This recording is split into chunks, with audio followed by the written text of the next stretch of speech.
7 o'clock, so we'll call the meeting to order, and thank you everybody for physical distancing in our meeting, and hopefully it won't be too many more months and we'll be able to keep doing that. Any additions to the agenda? Hearing none, does somebody wish to move the agenda as presented? Lyle. Any question on Lyle's motion? Hearing none, we'll call the question, and Michelle says verbally that she is in favor. And so it's carried unanimously. Michelle, she's on here too. Yeah, well, But because Karen's Karen's voting Yeah. for it. Yeah. Okay, moving on to the minutes of the previous meeting, of May 25th. Any questions on them at all? Awesome. George Lee moves them. Any question on George Lee's motion? Hearing none, we'll call the question. Okay, Michelle's in favor. It's carried unanimously. Okay, so now we'll see if the gentleman, or is the lady, sorry. Yeah, Okay, so we'll bring up, oh, I'm sorry, Kelly, oh, I can do.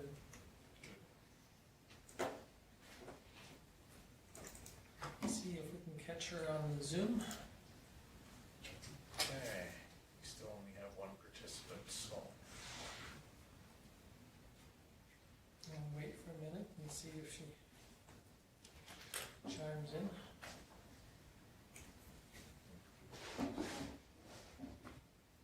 You say that it usually comes up on the side, Karen, or? Yeah, it'll load up that, and it asks you to enter the new participant. See, I've only seen it from the other side, I've never been the host. You don't get to admit people.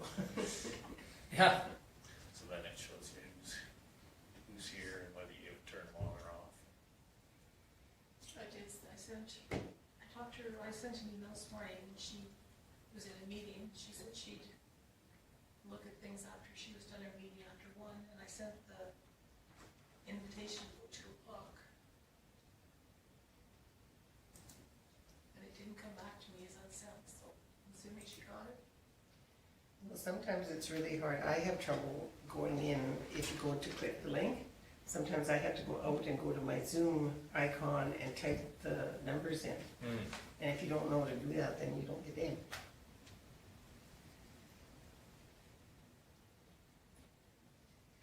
And I haven't figured out why sometimes it works and why sometimes Yeah. it doesn't.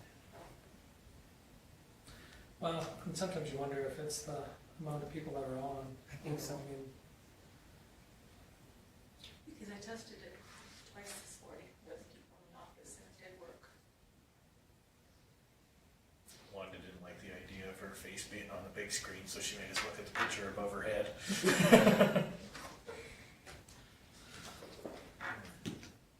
and somebody said that you can add something to your background, so where do you find that at?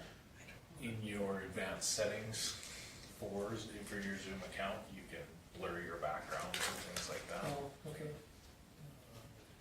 And there's also been some problems with that happening sometimes, because sometimes other ones somehow get hacked in and there's pretty risque ones behind. Yeah, I've heard And that you too. might not know. Yeah, My brother gave me a pretty hard time about it this weekend. He said that he knows a guy that actually has a green screen now set up in his office so that he can mess with people when he's doing meetings, so he puts all kinds of weird things behind him. He said, for the purposes of our meetings, we should have like the whole Star Trek thing. Like, well, we have the green screen, but then we'd have to do our whole meeting down at the tourist center. Do you want me to give her a call or something? Yes, we're 4 minutes now, so.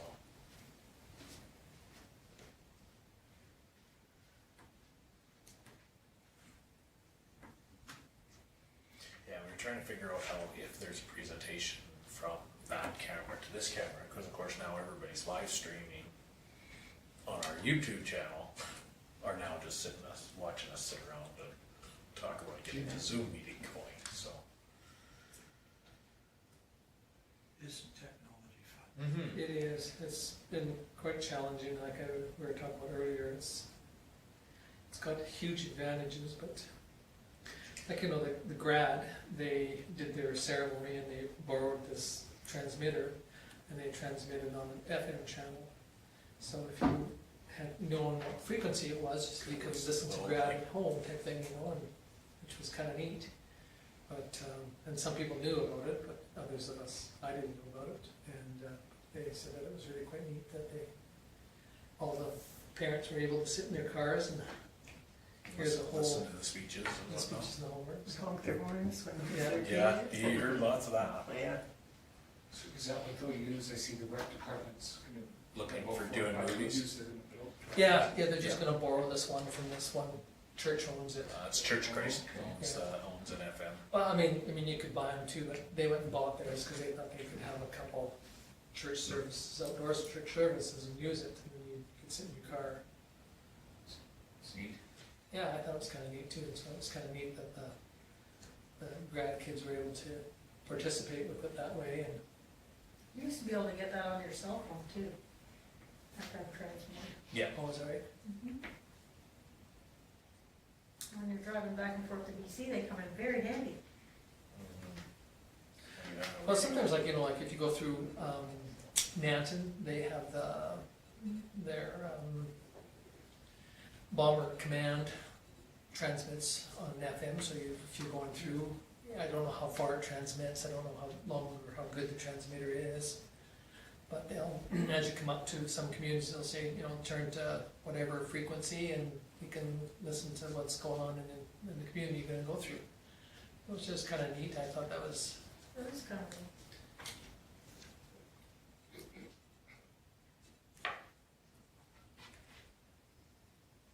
Oh, sorry about the delay. Every time you vote, I think you're waving today. The worst part is George leaves when you wave back. Does that mean she votes twice? Yeah, Yeah. no, it says 7. Did it count George twice? Giving me moral support. That was actually one of the conversations inside that municipal accountability thing is with you guys voting online, if the public is watching online, whether they can actually see and vote. Because that's, the MGA says that you're supposed to, the public present should be able to see and vote. So the fact that you say that it's carried unanimously, and then the other discussion that we had was based on our iCompass, it does track all of your votes anyway. So you could go back and see that motion and see how you voted, but you can't see how you voted at the time of. So. And the big one isn't on how you vote, it's making sure that all councillors do vote, because you have to vote on everything that's on the floor unless you have a canary. So why do they give us an abstain button? That, we went through that, you can't Yeah. technically. So what happens if you click that thing? It would record and Karen would change it. I got tempted to try that once or twice, you know? Yeah, because they couldn't change their program. Because it's in the format, It's in so. there. Okay. iCompass Would it is, say who abstained? Yes, oh yeah, Okay, then. yeah, and, yeah, you're caught either way. and iCompass is a North America thing, so they use it quite a few places in the States as well, where there are committees, boards and that can abstain from voting. They actually, she said every time they have a new Canada client, that's one of the questions is, hey, we can't abstain, so why is it here?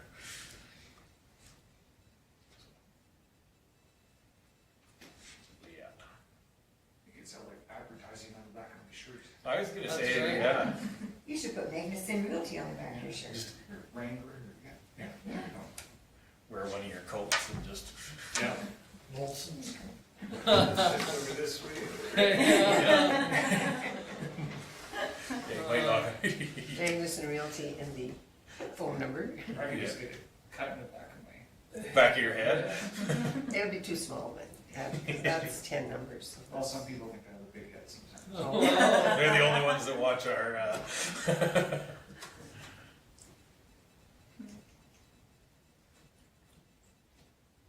yeah. Sorry about that. well, we'll give her a couple more minutes. And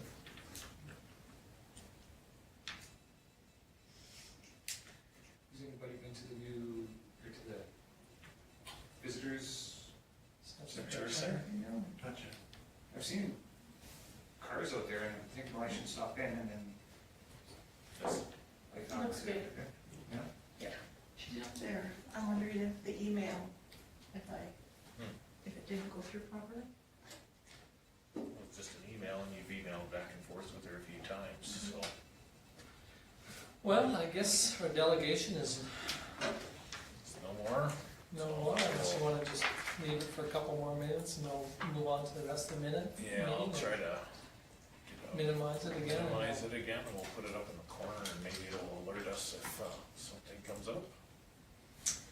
Okay, sorry about that, but that was the delegation. We were hoping to Zoom meeting and be able to tie it in, but we'll move on to correspondence and maybe we'll check back in on that again. So correspondence, the letter from the RCMP update. Because of COVID-19, they're not doing their normal community events, so they sent a letter, which I thought was really quite good. I really appreciated the letter, and Yeah, Troy sent this out in email to all of the CAOs, as you can see, and it was just as an email, and it contained all the information, so we contacted him and just made sure that it was good for public viewing, and he gave us the go-ahead to print it up into the letter, like you said, Tom. I thought it was good. I mean, I'm not saying that I don't appreciate Troy taking the time to come and visit with us, but if he was willing to do this on a more than the normal, that he comes and visits, this would be great. I know it's just, you know, So how many are in the detachment now? He says there's 2 new, but like, how many is their full complement? I believe it's 5. yeah, it's fine too. So who has gone? Or is going? Young, young Tyler Pierce is gone, Fraser McMillan is moving on, he's, I believe he's already working out of Strathmore, Completion, yeah. or Gleason. And they're just waiting for their house to sell. And I believe they have one on leave as well.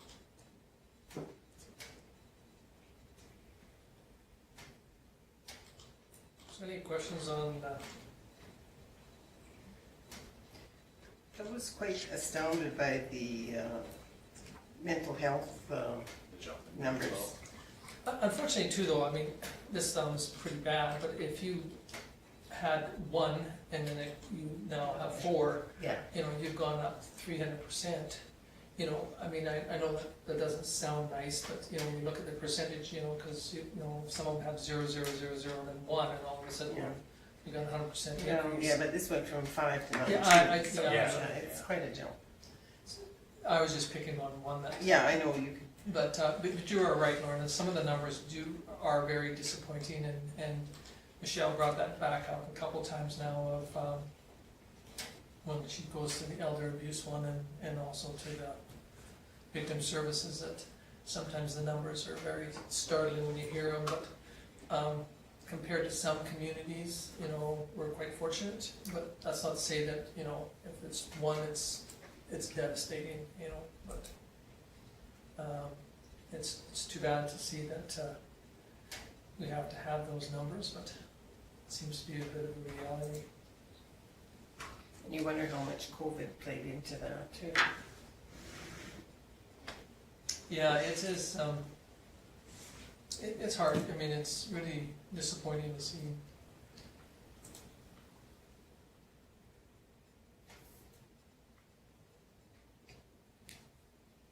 So any questions on any of the stuff that Troy's given us? If not, sorry, Michelle? An aside, I mean, not having a bylaw officer until July, are we kind of working with the county if there's any stuff that comes up in between there? Is there the RCMP covering it, or are you can, or how is that? So from anything criminal, obviously the RCMP are, any bylaw stuff we've been dealing with internally. So Okay. that's mailing out the unsightly stuff, if we get a call about a dog or a cat, or, you know, we just deal with it internally by logging the complaint, talking and we try to resolve it verbally, and then if not, then we have to, but so far we've been able to work on all of them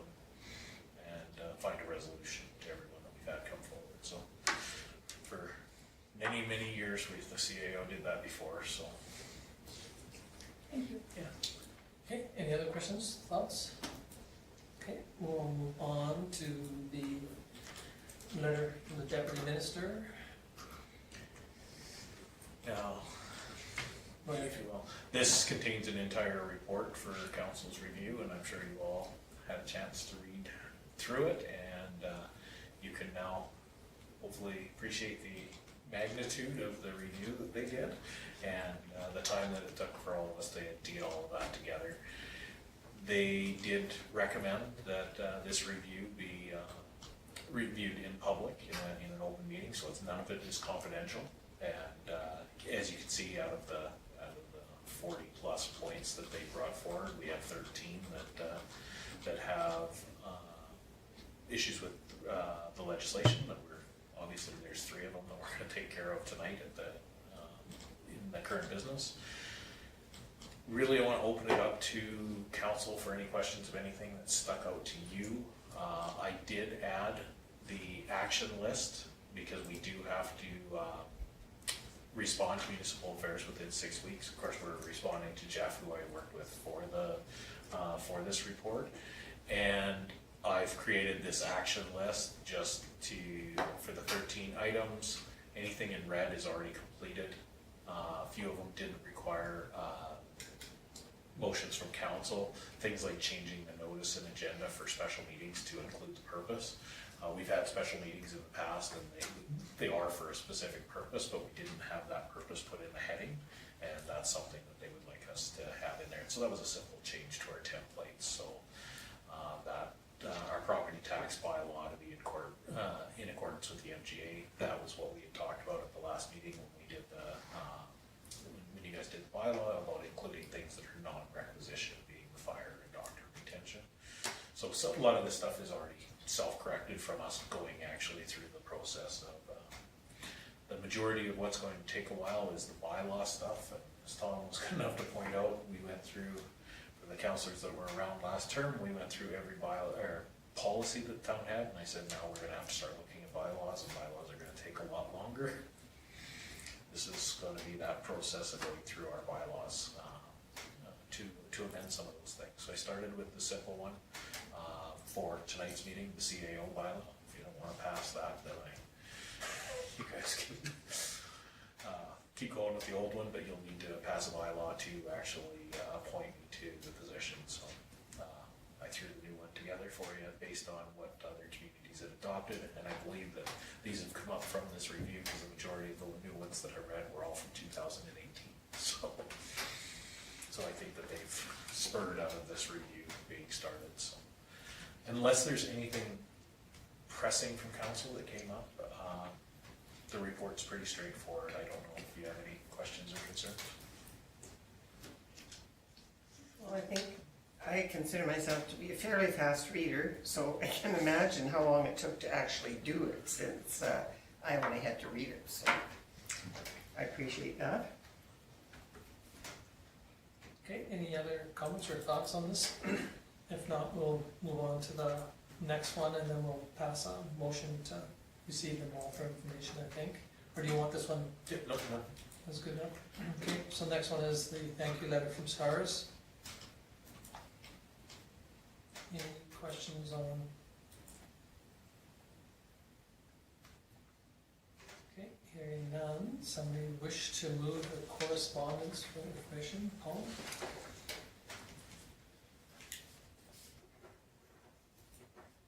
Any question on Paul's motion? Hearing none, I'll call the question. Michelle has voted in favor. And it is carried unanimously.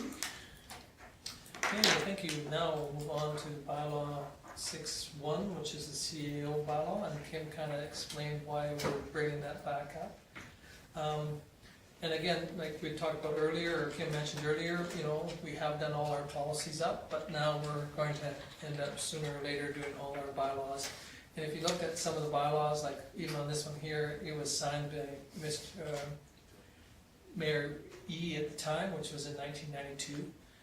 You know, not to say there was anything wrong with that bylaw. at that time, but obviously it doesn't meet the MGA of today's standards, so as we go through the ones that are needed to right away, and then over a period of time, hopefully we can bring all the rest of them up to snuff. So any questions on the new bylaw?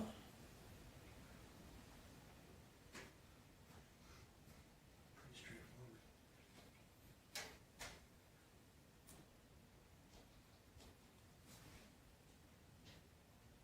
So what really was different from the original one? Much? We basically, the major change that needed to be made was to add the new legislation, so the new MGA. The second was the old bylaw said that the CAO was appointed by bylaw, which means that you should have, when you appointed me, done a 3-reading bylaw. There is nothing wrong in the MGA.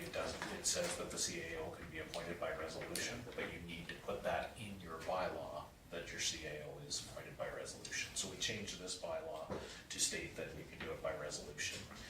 And basically just brought it up to date, made sure that it included things that are included in the MGA, things like the CAO evaluation that is required by council to be completed every year, those sort of things.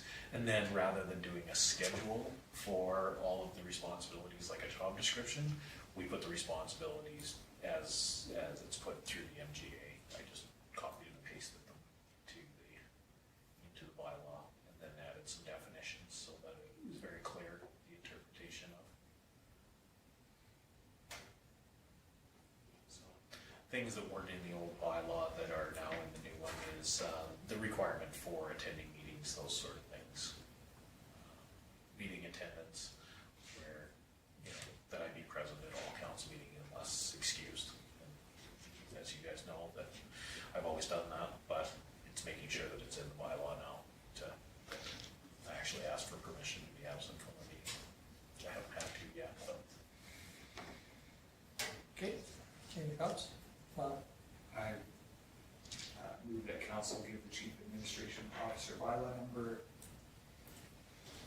1489-20. 1489-20, first reading. okay. Any question on Lyle's motion? Hearing none, we'll call the question. And again, Chanel voted in favor. And it is carried unanimously. Okay, so it'll come back after it's after. You can do all 3 readings can we tonight take- okay. if you like. Okay, so is somebody willing to do, George Lee is willing to do the second reading? Any question on George Lee's motion? Hearing none, we'll call the question. Shall vote in favor.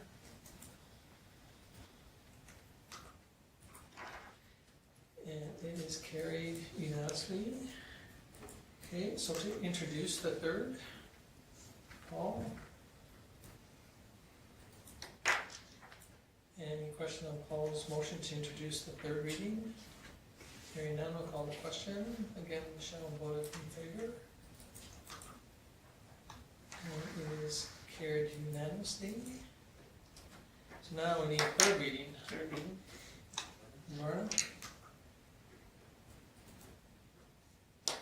Any question for Lorna's motion? If not, we'll call the question. And again, Michelle voted in favor.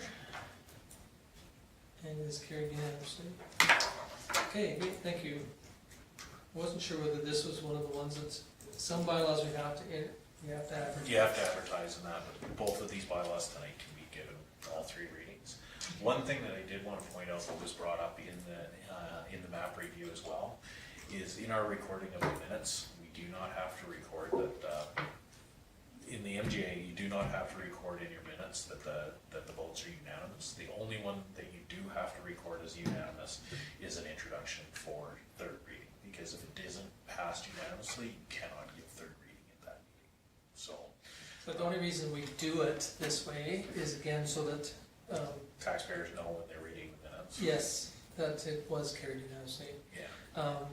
And Kim is right, some municipalities have in their bylaw, procedure bylaw, that they record all the information. We were had that, and then we were asked to remove it because we, they said that, it moves right to a, councillor to ask for a recorded motion.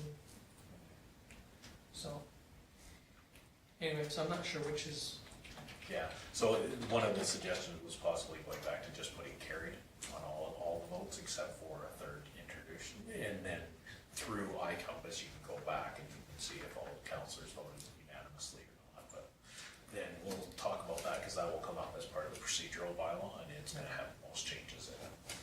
So if you're asking for a recorded bylaw, do you record then? yeah, Recorded vote, Yes. sorry. yeah, you have to ask for it prior to the call on vote. Vote. Right. Can you do it like, you've brought it forward and had debate, can you do it before the vote comes? Yes, Yes. yes. Yeah, so when I ask, is there any questions on the, Right, then and then someone might say, I request a recorded. Yeah, and you can do that as a motion. You put a forward motion for and vote on that. Or no, you ask for the recorded vote and then Tom calls the question. Question. And And then it, for sure, then it has to state who's in favor and who's in who's favor, against. who's Yes. opposed. Okay, so, going back to number 6.2, 6.2 is 1490-20 bylaw. It's the Regional Assessment Review Board bylaw. We currently have a Regional Assessment Review Board bylaw, so this is a complete rewrite as well. And this came as part of the map report as well, so that's why I've included it in the background information for this. It's kind of interesting because as soon as I phoned Orsk, who is the one that drafts these bylaws and agreements for us, Lynn said, oh yes, you must have just finished your map, I will send it to you. So he sent me the brand new bylaw and the agreement. You'll see the next item on the agenda is the agreement that this bylaw gets attached to. It is very, very similar to the old bylaw. The only things that are changed are establishing the chair, as the report says, and doing a local and a regional, local and composite. Oh, composite, I can't read. Yeah, so this encompasses both. It's, it should rectify the changes that Municipal Affairs is asking for, and if council's in agreement, you can give this one all 3 readings as well, and yeah. And then you can discuss the agreement afterwards. okay, so what's your thoughts for first reading? I'll move first reading. Okay, Paul moves first. Any question on Paul's motion? Hearing none, I'll call the question. Michelle has voted in favor. And again, it is carried unanimously. Yeah, Michelle gets to go before anybody else. Okay, Lorna's moves the second. Any question on Laura's motion? Hearing none, I will call the question. And again, Michelle votes in favor. Thank you. And it is carried unanimously. So introduction third. Lyle?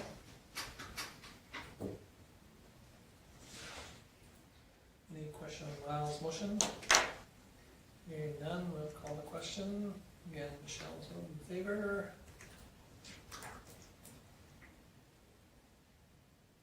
Again, it's carried unanimously. And the third reading. Laura? Any question on Laura's motion? Hearing none, we'll call the question. And again, Michelle voted in favor. And it's carried unanimously. Thank you very much. Moving on to current business, 7.1. Is that Zoom? Nobody's signed in? so- Nobody's on, so it's been a half an hour. Yeah, okay. Okay, 7.1, regional assessment. This is the agreement. And I took the agreement that Orsk sent us, put in our name, and have reviewed it. It is very, very similar to our old agreement. The schedules will include the new bylaw, the new rates, and the participants in the regional. And yeah, very, very straightforward. unless there's any questions from council about the content, it's,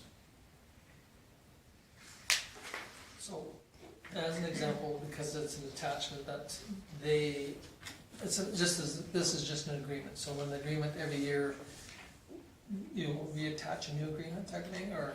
so the agreement will be ongoing unless the fees in that are established in the agreement.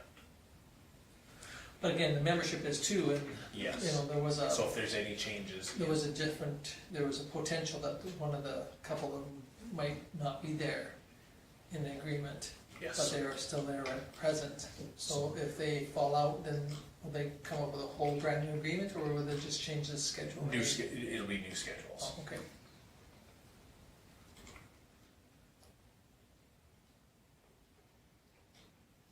Okay, any questions? Lana? I'll make the motion that the town of Vulcan enter the agreement with Worsk. Okay, any question on Lyle's motion? Hearing none, I'll call the question. And George Lee, Michelle voted in favor. George Lee, wave So back at she- Michelle. I don't think so, it was my fault, sorry George Lee and Michelle. Okay, it's carried unanimously. Okay, moving on to 7.2, the establishment of municipal office. This is my favorite one. This is straight to hit the requirements of legislation for council to establish this office as the town office and municipal office for the town of Vulcan, which it's been for 30 years. We could not find the records anywhere. For those of you that did read the report completely, you probably noticed in the comment, we found the motion that they made to buy the building. We found the motion for them to hold the grand opening here, but we did not find the motion that said 322 2nd Street South. So I need one of you to declare 322 2nd Street South as the town office. How about 321? Or 321, sorry. Okay, so George Lee moves the motion that we declare this facility the town. Municipal office for the town of Vulcan. And it's not law court anymore. Yes, it was very interesting when I did ask why that was important. It really falls on smaller municipalities where summer villages, where the municipal office can be somebody's home. And somebody's home, when their administration changes, can change for 4 different homes in a community. So that's why it was so important under the legislation. It was just a thing that the town had never done. Okay, so George Lee makes this motion. Any question on George's motion? Hearing none, I will call the question. Again, Michelle has voted in favor, thank you.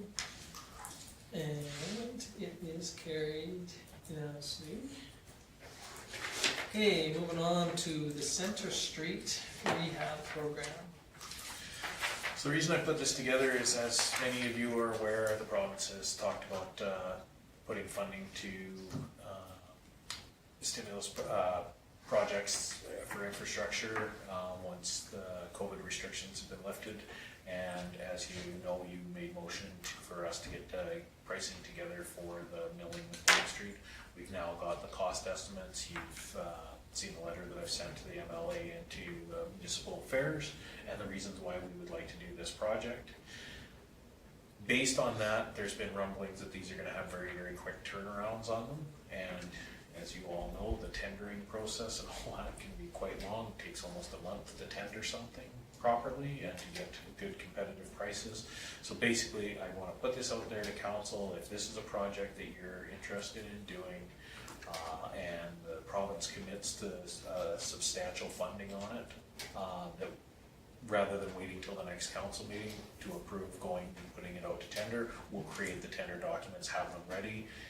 If substantial funding, I'll email you that letter and ask for verbal permission through email to go ahead and tender, and then we'll bring it back to the next council meeting and try to turn it around as quickly as possible. So how long will it take to tender? 2 weeks? We usually, yeah, for a project like this, being that it's milling, that we probably leave it open for 2 weeks, 14 days, but it just depends on where it is during time of the week. Originally, Premier Kenny thought, I heard on the radio, thought that he would release information by last Friday, but now I've heard again that it's going to be sometime this week. But again, I think like Kim and I had the discussion about it, is that if we have to wait another 2 weeks for us to meet again, then another 2 weeks, you know, if we kind of give Kim permission to at least, if the funding comes out, to kind of do a straw poll, what everybody thinks. I mean, price came in substantially less than what I anticipated, you know, just for the milling and paving. I thought it was going to be more than this. But, We had originally thought that it was gonna be over $1 million, so, or right around $1 million. so I mean, even if they, depending on what they give us, or potentially could give us, I mean, it might be a project that we want to move forward anyway. And so then, that would give Kim the opportunity to get beat up by. I moved that because between that and the lamppost, we all know that But the it's lamppost- about being beautiful is Yeah. all what I want for the town. Yeah, And again, you know, we all have to remember that, you know, we're not changing the infrastructure I know. underneath the ground, we're not gonna change the sidewalks and curbs and gutters. At present, the town crew are going to do some work on some of them, and, street light, remove some bricks. then put remove some bricks in asphalt. certain areas, and then over a period of time, you know, it'll all be sidewalk, not bricks and trip hazards and all those issues. But for now, this would give the new face look to the to the street. And this follows the direction that, from council, from the strategic planning session that we did, that, you know, recognized that, council didn't have enough money to do Main Street, and the plan that was put together originally for that, and then to give administration and that, direction so that we can piecemeal this and show you guys what we could do as if we did these as little, do all of Main Street, but do it as little projects. We'll do the streetlights first, we'll do some sidewalks as part of that, we'll do the tree wells, the paving, this sort of thing. The only thing that we're missing at this point is the infrastructure, and there are some concerns on infrastructure. You'll see that from Stu's report, they did camera down Center Street from First to Third Avenue, and there was some issues, but, you know, maybe that's something that we look at a liner for the sewer line instead of digging up the infrastructure and that sort of thing. So it gives you options is what we're trying to do, because you know, the stuff that you saw strategic planning wise and that they've explored over the last 10 years, that town council's never gonna have $4 million to do Main Street according to some of those plans that we put forward, so this is my request to, if funding becomes available, to have the tender documents ready and to possibly tender. Well, I so moved down. Okay, thank you, I Lauren. realize there's lots of other things involved, but I agree, we probably will never have $4 million to do it. Okay, any questions on Lauren's motion? To be quite honest, I think that's the thing I hear the most about is our streets. So, Well, you know, unfortunately, you know, it's not just our community, lots of communities I know. have major issues too, but again, you know, Lyle and I had a bit of a discussion on one day, and, you know, it is from, you know, right from the highway, as soon as you turn into it, it's an opportunity to at least put a rehab on it if we still have to do some work underneath. We do work when we can, and You could, that's one of the conversations for doing the infrastructure underneath as well, unless, you know, you're gonna do the entire block, but repairs happen all the time. We've paved brand new pavement on streets and had water breaks within a week of repaving the road, so it's always very unexpected. We did brand new pavement on Second Avenue and Fourth, and the gas company came in and put a new valve right in the middle of it a couple weeks later, so you never know when, so. okay, any other thoughts or questions? Okay, hearing none, I'll call the question. Thank you. Michelle voted in favor. And it is carried unanimously. Okay, moving on to the next one, which is the Vulcan Regional Response to Elder Abuse Requests. Michelle did bring this up, then she sent out an email saying that they would like to participate and do something, and any questions on the formal request? Did want to verbally thank Michelle for getting us the letter, and that I did have the report done with last year's letter in it, so all I had to do was put it through, so I appreciate you getting me an updated letter. The only change that was in there, was what I already let council know of, is the feedback that we got. The biggest thing was, seniors asking us to leave it out for longer. So that's why we changed it, instead of just, Elder Abuse Awareness Week in June, which is June 15th, I believe, to do the month. But same as before, you know, going through and talking to any businesses that we put it in front of and just letting them know.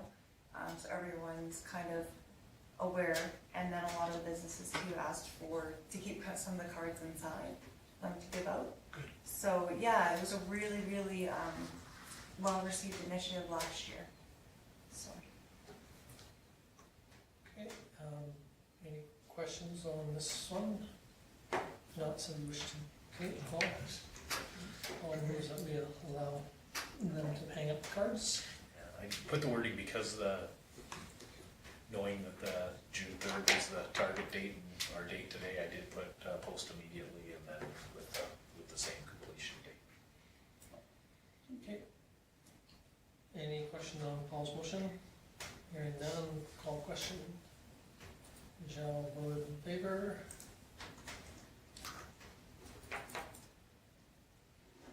And again, it's carried unanimously.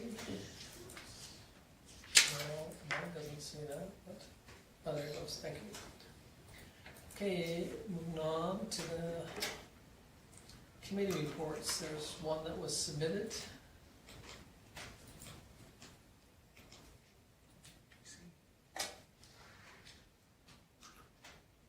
Now, the only thing I had to question on, well, it's really not a question, is that because this is, becomes part of the town's, normally the town and most of our organizations follow the same format, so will we have to move if they have an in-camera portion to committee or the new wording? No, we'll change their heading from in-camera to closed meeting, Right, okay. the same as we have.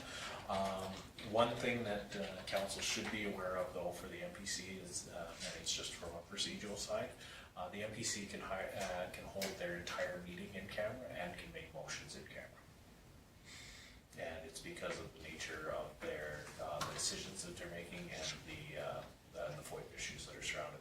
They have to be able to make motions with third-party details, all that. So,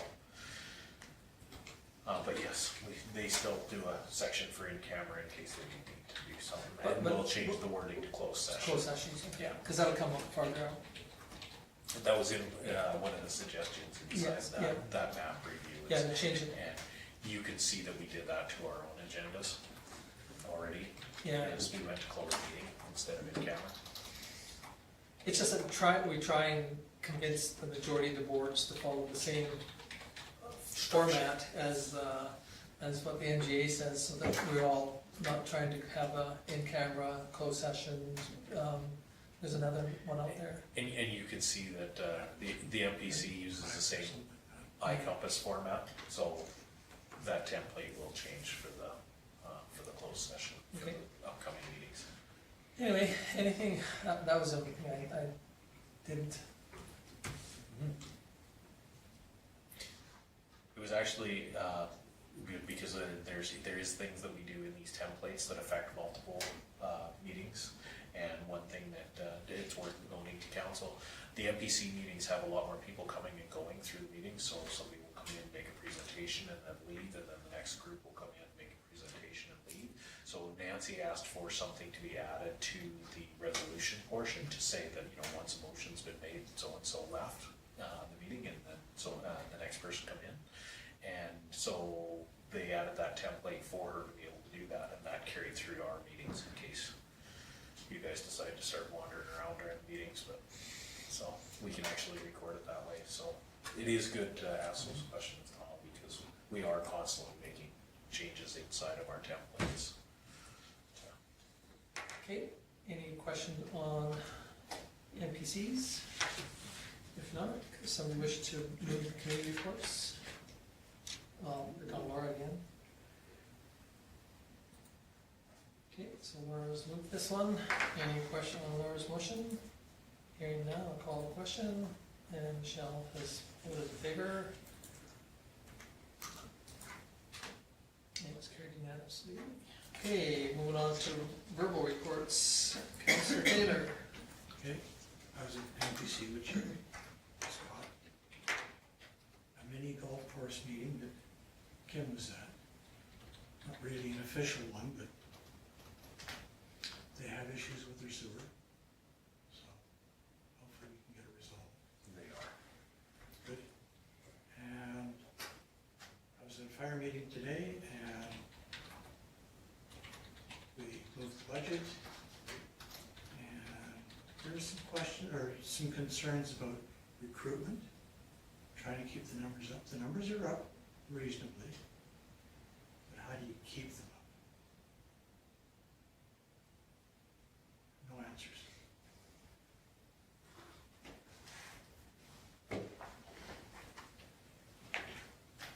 So that's it. That's it. Any questions for Paul? So when your number goes, Sorry. right, where- For our numbers, like, how many do we have? We're sitting at 20 right now, 20, 21, but you don't want it to drop. So what's ideal? They set a target level of 20. But as Peter says, if we, say you get 3, 1 on, and they appear to be really good, are you gonna turn them away? No. So there's a certain amount of flexibility within those numbers. Okay, Maureen, do you have a comment? So, when you were saying 20 or 21, is there some reason, like, that people are leaving? Are they moving out of the community, or they just, Actually, there's some that have moved out, got a job somewhere else. For the last year or so, it's been fairly stable, sitting at right about that 20 mark. I just wondered if they got into it and discovered that, oh, this really isn't my thing? Not too much? Not so much, but they want to push a bit more on the junior program. Have to wait for school to open up.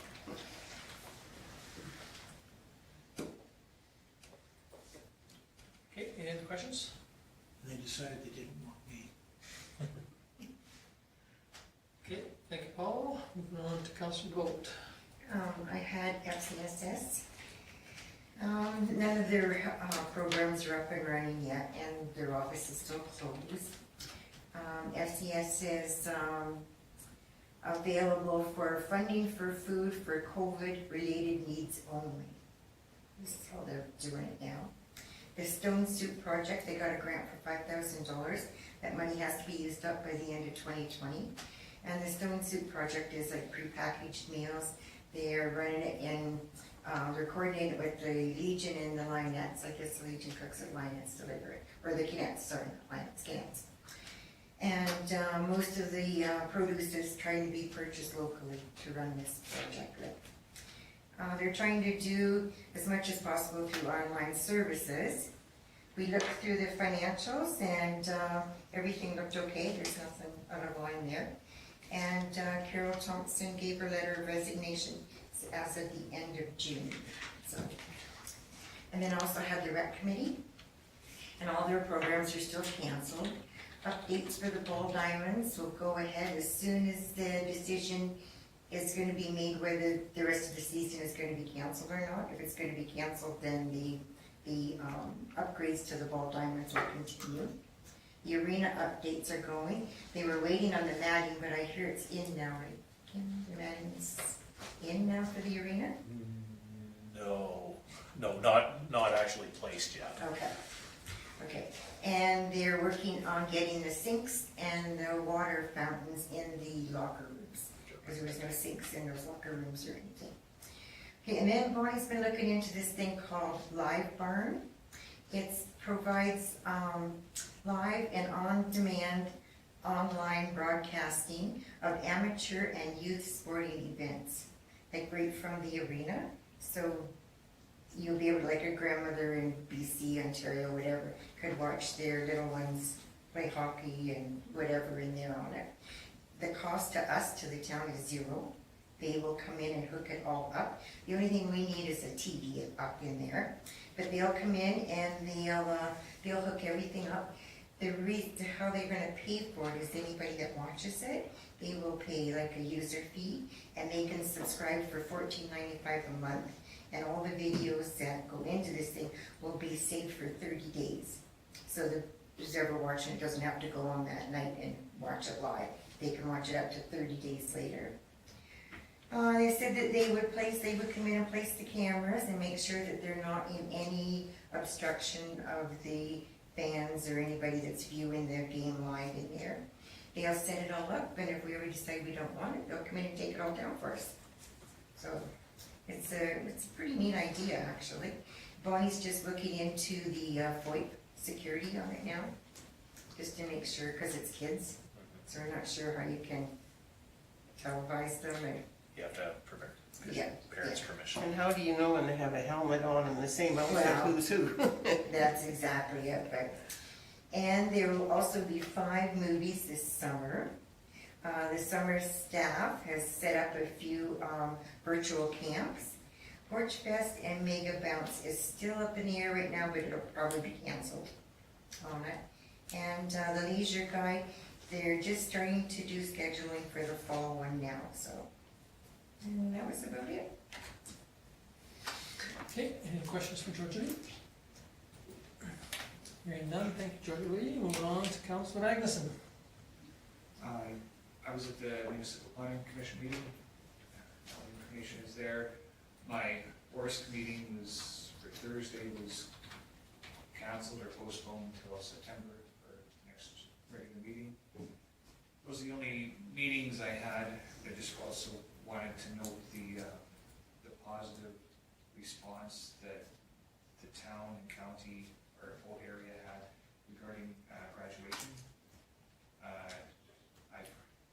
I saw some of the graduates taking pictures, but I heard the lineup for the parade went from like the county building down to the gravel road.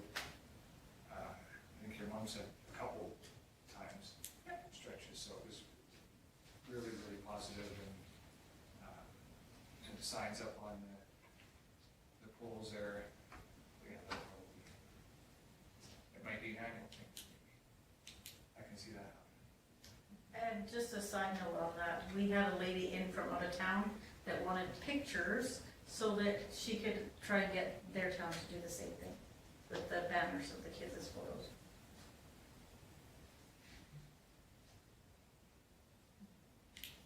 Okay, anything else, Paul?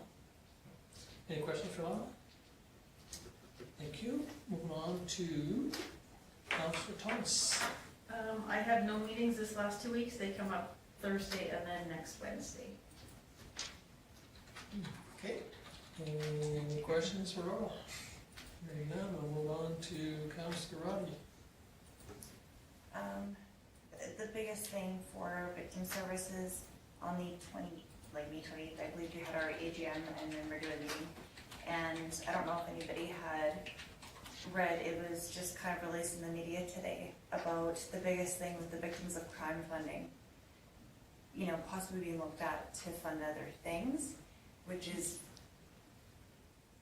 very unnerving because that is the only place where victim services gets their funding from us, their ASPA and the Solicitor General. And so having that be looked at as kind of like found money to serve other programs, when there have been detachments in Alberta that have been closed down and so much of our funding is already stretched so thin, that's a very, very big issue. And again, that's kind of, you guys have heard me chirp constantly about looking for other permanent ways of funding to make sure to continue our program and all of the services that we offer as it is, and not seeing our community suffer because of all of these cuts and stuff like that. So just kind of the normal, the regular challenges and new challenges of dealing with ABSPA and Solicitor General funded programs. So, and especially being such an incredibly integral program in our communities, and it's just of such good value.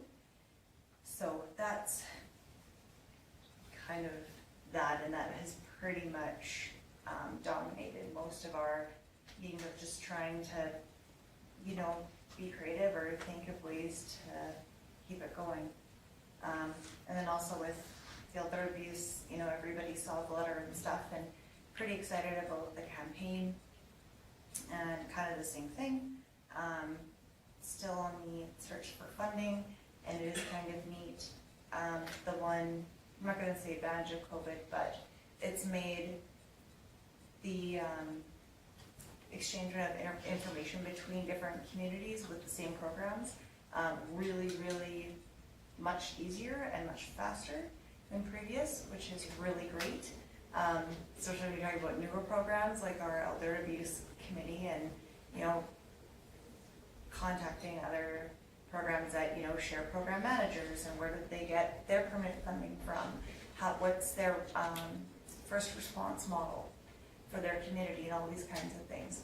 So that's been actually a big plus. And then also not committee related, kind of, Community Futures has been facilitating roundtable Zoom meetings for basically anybody who's been interested, and the goal was to create a business ecosystem within the entire county, all the business owners.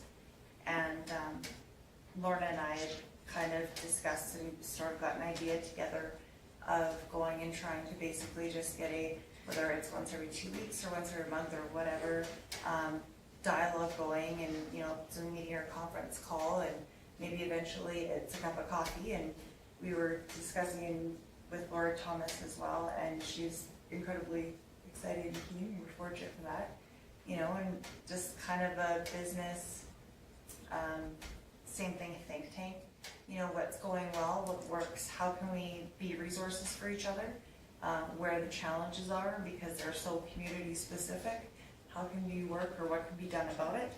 And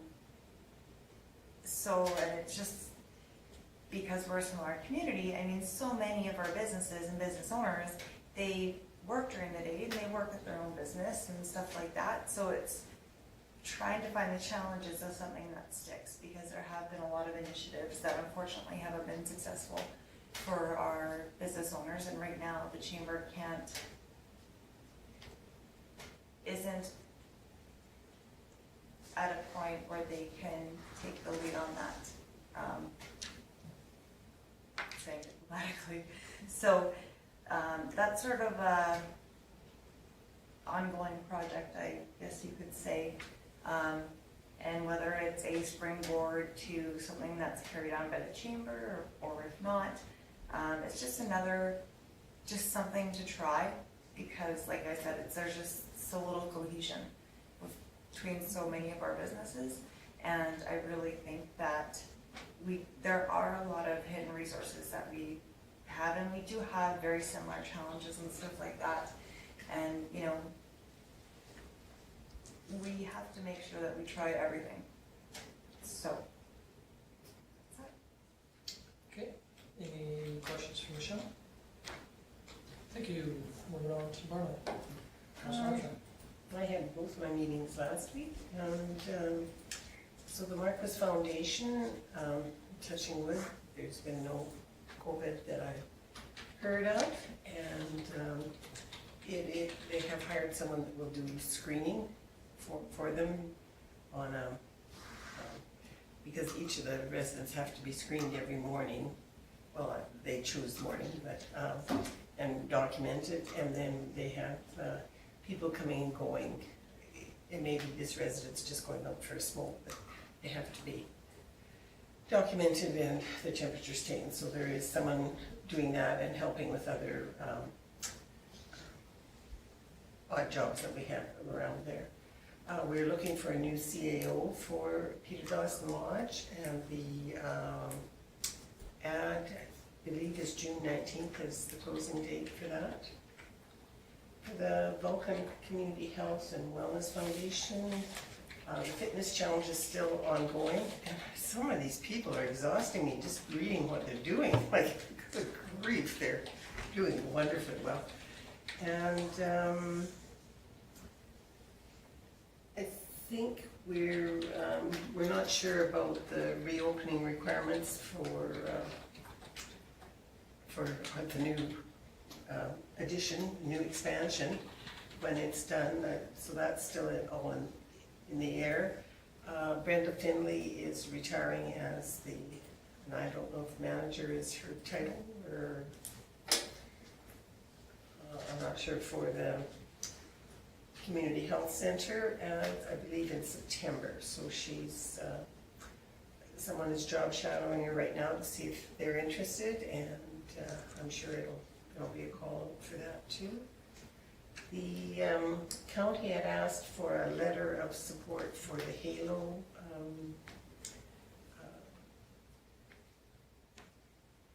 foundation, probably, and so they were looking into that, how much it is used in our county, but I think it's to the sort of the causeway and east, but we're gonna check on that. And I think that's pretty much it. There's a meeting tomorrow night, and I'm not quite sure what that one's about. So. Okay, any questions for Norma? Oh, sorry, Val, go ahead. Just when you were saying about reported cases of COVID, that's at the, Sorry, Nantucket, Peter Dawson. Yes, sorry. Yes, there are. I've heard 2 in the county. So. yeah, sorry, I should have mentioned that in my report. But there was one, on Friday, it was mentioned we got our first one in the county. Yeah, now there's 2. They added one today. So perhaps they're family members. Yeah, and They could again, be on different we names. haven't heard where they're at, what the related factor is. Like in Edmonton had that 2 cases up there that, ended up being 6 in one family and 8 in the other, and so. Like it's coming 2 days apart, it almost seems logical. Yeah, so again, unfortunately, we've never heard, so. Michelle, you have a question? Good question. So with trying to find the CEO, are you guys finding that with everything going on with COVID and a lot of the stigmas that have been unfortunately attached to long care centers, that's maybe adding to the challenge of finding? It may be. I don't know. I'm not privy to see what has been sent in.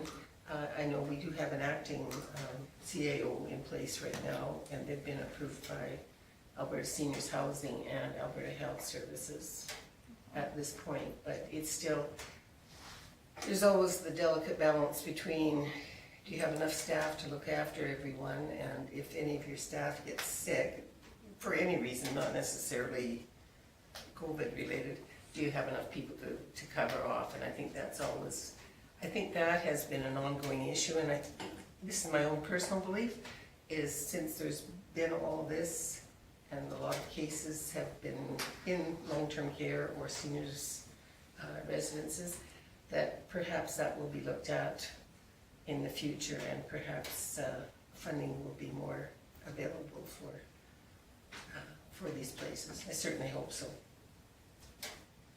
That's just my own personal belief. Okay, any other questions? Have they opened it up for visitors yet, Peter Dawson? Well, I shouldn't say that. I didn't phone over there today to see, so it wasn't. I heard they can come out to Yes. visit outside, but both people are supposed to wear masks, is Yes. what the rule is. And I'm not sure if it was 1 or 2 that you can visit with. Yeah, And some people have been going out, and some people have been going to doctor's appointments and other appointments, and they are picked up. And this is why we've hired someone else to do screening, because each time someone goes out, then you have to document. So if I'm coming to visit you, I have to be documented even before I visit with you, say we're gonna meet just outside. when you come out and then you go back in, you have to be documented again too. So there's a lot of coming and going, and even the smokers, you know, and if they're in and out a lot, that's quite a disruption in a day. But so there's a young girl that has taken this on and quite liking the position, and she's doing all sorts of other things, so that's great.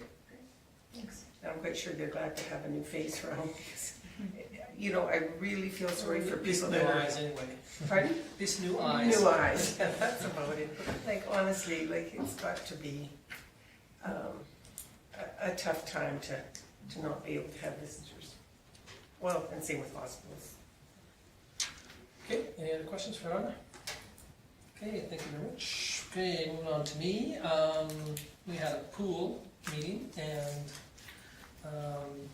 again, it was on the conference call, and so the pool's coming along pretty good. We're running into a couple little wrinkles, but hopefully everything is moving on quite solidly on that. Then I had a solid waste meeting, and I wasn't like Paul, I didn't get mine in on time. I've got them here, the minutes of the meeting, of the previous meeting. This will be the second meeting that we've had. The last one was on May 27th. The biggest thing is they said that the collection or the garbage transfers from the facilities is up about 40% from last year at this time. And they just believe it's partly because everybody's been having an opportunity to stay at home and clean up, and they're hoping that it's gonna smooth out and even back out. They still have some issues. They hauled a load of, I was gonna say paper, but I think it was paper to Calgary. Cost them $600 to ship the paper, and that's just trucking and to the paper in, and they got $640 for it. So they made $40 off of that to cover the cost of them hauling it to the site, putting it into the trailer, loading it into the trailer, doing all that work of collecting it. So cardboard's not an awful lot better, but they do make a little bit of money off of cardboard. But the rest of it has no value at all. It's just an expense. So when somebody says that there's money in the recycling end of it, that the only money that's in there is what they get from us for paying them to do it. Right? I mean, there's no money in the recycling at all. Other than that, they are looking at leasing us a different skid steer that would do some work around the sites, so they can try and keep the sites a little cleaner than what they are. They have a contract with Village of Lomond and for their skid steer, and it's turning out very well. They also have a contract with a contractor in Milo that does Milos, and it's turning out really good, but they haven't been able to been successful for one for Arrowwood or Carbon Gate Champion or Vulcan site, so they're thinking about trying to lease one and see if that will work instead of buying one. They've done quite a bit of cleanup here at this site. Yeah, they have. They're trying to improve it, but it's still, you know, every time they do one thing, there's another wrinkle comes up. But anyway, I think they're trying and to make the sites a little neater and tidier. But then the CAO, we had a meeting with them, and we had a meeting in Champion at the Champion Hall, trying to do our social distancing, which really worked out quite well. The hall method works out quite good because you've got lots of room to kind of disperse the people in amongst. The major event that happened on that was there was a motion made to move forward with the naming of the type of technology, and so they're officially are saying that the technology that they're have picked is mass burn. And so that's a technology which is recommended by the engineering firm, and that's what the technology that it's the friendliest. It'll do. Each one of them have their wants, but this one here will do burn almost anything. And so the advantage of picking the technology is believed, and there should be a media release coming out on that, is that it helps us move forward on the next funding process. I did have a radio interview with Sun Country, and that was when we had no COVID event, and one of the few in the area, but unfortunately, I hope that I relayed the information that, we've been just quite fortunate so far, but unfortunately, we have lost our designation of being one of the communities that doesn't have any cases. But, the gentleman that interviewed also talked about the pool project, baseball diamonds, and he didn't just stick on COVID, he spoke about the other projects that we're doing in the community. So it was, I thought it was quite a good interview. I'm not sure if it will be televised, how much of it's, you do these interviews and you don't know how much you get. Again, I'd like to say the same thing as what Paul had said in his email, and also Laura and Lyle mentioned about GRAD. I've heard very, very positive things about, the town crew and the town staff and participating in trying to make GRAD as relatively normal but special to the kids, and going the extra mile by helping them with traffic control and setting up and photos for the graduates and the kids. And I think that our town staff and all of them should have a pat on the back. We were on CTV again, and the person stayed around for quite a bit. He even got some of the fireworks, and they were on TV. I guess I missed them again, but I guess it was on TV. So that's great that that the community has backed the graduates in some of the programs that they've thought about or heard about or whatever, and our town crew does so much for our events that go on in our community, and unfortunately this year it's been kind of hard for them to participate in those, but yet they participated in what they could. So I think hats off to all our staff. Other than that, that's about it for me. Any questions on any of mine? Did we ever get a vehicle count? Pardon me? Did we ever get a vehicle count? No, I don't know. Somebody had said there was over 200. When Lyle said that he'd heard that it went out to the gravel road, one person said that they were on the opposite side of the tracks.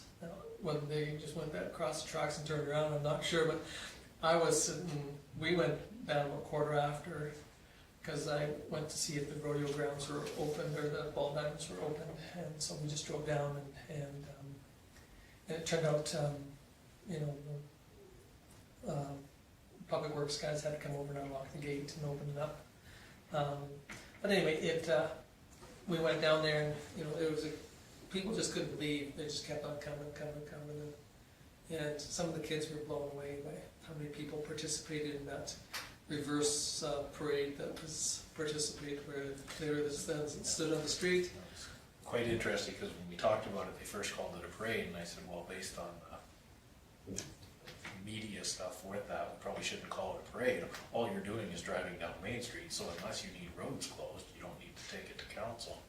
Well, we don't know how many people will show up, so to see that many people show up is incredible. Yeah, and again, I honestly we didn't count. Like I said, we were sitting in front of the old tire shop, and so there was probably at least 20 in front of us, at least 25, because everybody left the streets open. I mean, it really was well. I think it was about 40 minutes or so. I don't know if that helps for how many vehicles, but it was about 40 minutes. And I mean, and like when we pulled out on Main Street, we didn't come to a complete stop. We slowed down, and there was people coming from the other ways, and they honked and waved, and we just turned, honked and waved up Main Street. It really was kind of neat. It was even the John Deere brought a sprayer and a vehicle. I thought that was kind of neat too. And somebody had a rig out there too, a tractor. Oh, was there? Oh, okay. Yeah. And in the old lumber yard, one person was sitting in the yard there. It was young Mr. Smith, I believe, and he had air hose out where the air horn, and was blowing off this air horn. It really was kind of neat. And like Lyle says, I think this is going to be a request, and I think that the town crew need to do some contemplating on how we can do some additions to the light standards to, Stu inquired into it, and there's some warranty issues, but we'll work through them. yeah, but anyway, so, how we can do, One of the comments I heard was from someone who isn't always that positive about things that happen in the town or the county, and they were just ecstatic. They said, I couldn't believe that many people would turn up for something in Vulcan, and I went, yeah, well, we do support it. I did have a comment made to me by one person and said that this would only happen in Vulcan, but you know, when you take a look at most grads, I mean, so there's 38 students, 39 students in this one. Sometimes there's, you know, 50, 60 students, you know, is an average, 50, 60. And you know, you see 700 to 800 people come out to participate. You know that the 60 kids, it's not just their parents and their grandparents, there's friends and neighbors and people that are just interested in grad to support them. So hopefully the kids feel a little bit of positiveness out of this ugliness that's in our community, so. Anything else? Okay, somebody wish to move the verbal reports? Lyle, thank you. Any question on Lyle's motion? Hearing none, we'll call the question. And Michelle moved it, or voted in favor. She voted. Thank you. That was carried unanimously. Thank you. Okay, moving on to the administrations. So for the management report, we've accomplished everything from the last meeting, except for obviously the bylaw for the interim borrowing for the pool. And the reason for that is we're waiting for this year's financial statements, and of course, they're not completed yet. As made you aware of the last meeting, Jesse passed away, so Daryl's trying to lead through some of that. There was some information that she had that wasn't correspondent with what he had, so, and of course, with no one to ask, he has to go through everything again. So he talked to Janice last week, and he's hoping to get it done in the next week or so. Other than that, from the past stuff that we accomplished, obviously you saw the costing for Main Street, and unless there's questions on any other outstanding, we're plugging away. Just in regards to the situation with the equipment with the rodeo grounds. Yes, I've not heard anything from any of the members. Because was there, I don't remember the letter as Yeah, detailed, but was there a time frame that they had April for 30th. us to respond, and then? Yes, and we, you guys set the motion for, to have them respond and to set up and for the stuff to be done by April 30th, but that of course was pre everything being locked down, so. And to be completely honest, we haven't had a single response from either their legal counsel or any of the members, so we're not sure. That's why it stays white on there, because we've sent and done everything we can. We're waiting on somebody to contact us for that, and like I said, we did confirm that it was received by their legal counsel, but Well, I'm so just, I don't know what the answer is for you, sorry. yeah. Okay, any other questions? If not, we will move on to the CAO report. Very straightforward. I spoke with the Lions Club, obviously, for the funding, and they need to put an official motion forward, and of course, they need to have a meeting to do that. They need to have quorum for their meeting, and of course, they're trying to figure out how to do that safely and within the protocols. So we're just waiting on that. I've obviously going to be spending lots of time in the next little while reviewing bylaws and bringing changes forward due to the map review that was done. The rest of it, unless there's something really pressing, that they're all fairly straightforward through that report. One thing, as Tom mentioned, there was some things that came up at the pool. One of them was the fire hydrant that we talked about at the last meeting. We got information that we could remove it, and then of course we found out later information that it had to be there for building codes, so we've kind of got everybody on the same page, and it's going to be put in, but now they're not gonna put it where they originally, we're actually gonna put it in a spot where it can be useful, so it's gonna go over, on the, water slide corner, because then at least it's at least one block away from the other, fire hydrants that are in the area. And, it'll actually make it useful if there is ever a fire on that block, so, that was one thing we had to work through, because we had conflicting information. You know, and on the other side of it, we joked about it on the site meeting, that if that's the worst thing we have to deal with, I guess we're doing not too bad, but, the project itself is going well. I encourage any of you to check out the time-lapse videos. It truly shows how quickly things progress there. All in 9 minutes, Yeah. holy. Yeah. 24/7 and 9.3 sec. I actually spotted myself in one of the videos. So did I, so- I slowed down and I moved it back. Oh, there's there's Lyle. Yeah, so, So neat to watch though. yeah, so, they are anticipating that in the next couple of weeks, we're gonna see some, walls and whatnot for the building, and that will take shape because the walls are already pre-built, so they're just gonna come in and be plopped up, the roof will go on, so it will give the appearance like the building goes up overnight. And, we talked to the guys from Western Rec, and they're very happy with the progress that they're making on the basin and whatnot, so that's really worth mentioning from, my meetings of interest. The golf course meeting, they're having troubles with the sewer line at the building.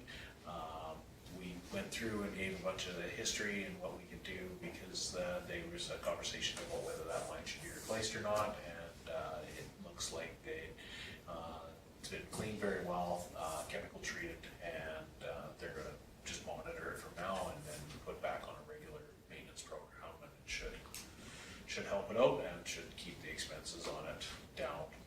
And yeah, other than that, unless there's something standing out from council. Lyle? I may have missed something, that for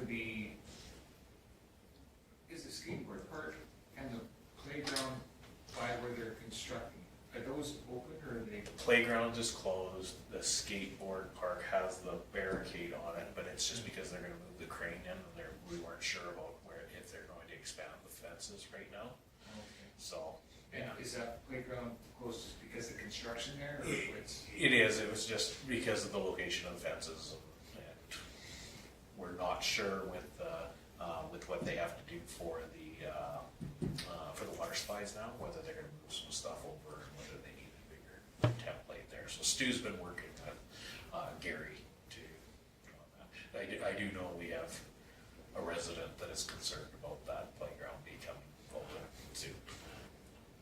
Yeah, well, I had some people down, said, yeah, it's open, but no, the tape's. No, the tape's still on that one, yeah. Okay. And it's just because we're not sure what's gonna happen right now. Okay, fair enough. Okay, anything else? Okay, That's, okay, hearing none, we'll move on to the development officers.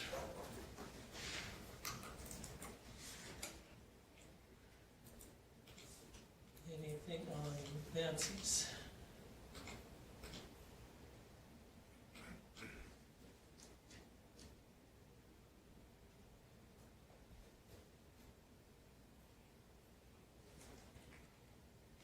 On the industrial, I thought the county was in a hurry for this.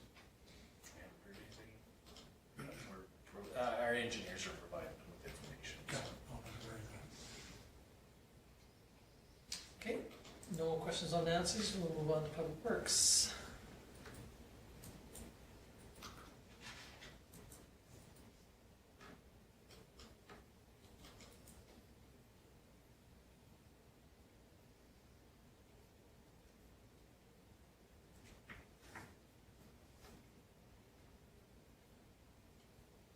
Okay, any questions on Stu's? Okay, hearing none, we'll move on to Community Services.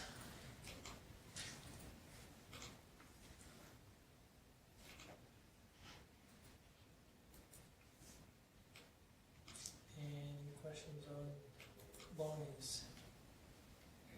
Go I ahead. did have a call from a concerned citizen stating that, undermined Volcon was going on this year, because the sign was up. And I said, that's the sign that was up, it's been up for the past year. Yeah. And the day after he called me, I said that the sign went down. I'm not sure if he called the town too, or if that's just coincidence. Just coincidence.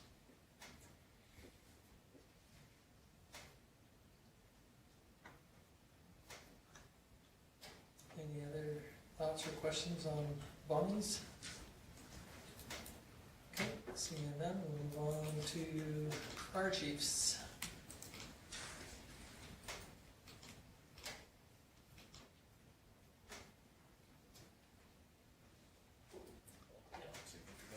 Pardon?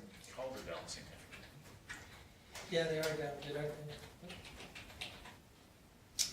Okay, any questions on Peters? Okay, if not, so we need somebody to move for information administrative reports. George Lee. Any question on George Lee's motion? Hearing none, I'll call the question. And Michelle has moved in favor. And it's carried unanimously. Okay, and next meeting, or next adjournment, Michelle, thank you very much. Any question on Michelle's motion? Hearing none, I'll call the question. And Michelle voted in favor. And it is carried unanimously again. Thank you very much, everybody, and appreciate you participating.